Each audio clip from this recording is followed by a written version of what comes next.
সিএনএল নিউজে স্বাগতম। শুরুতেই থাকছে প্রধান সংবাদ শিরোনাম। দেশের বিভিন্ন স্থানে গণমিছিল, সংঘর্ষে নিহত 2 জন। যাত্রীবাহী লঞ্চে প্রেমিকের মরদেহ উদ্ধার।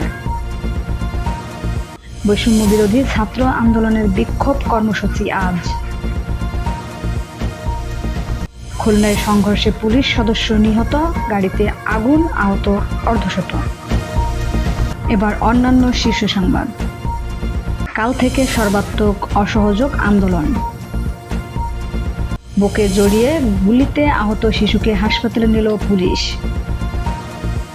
হবিগঞ্জে ছাত্র জনতার সঙ্গে পুলিশের সংঘর্ষ, নিহত 1 জন। অবশেষে 42 জন এসএসসি পরীক্ষার্থীকে জামিন দিল আদালত।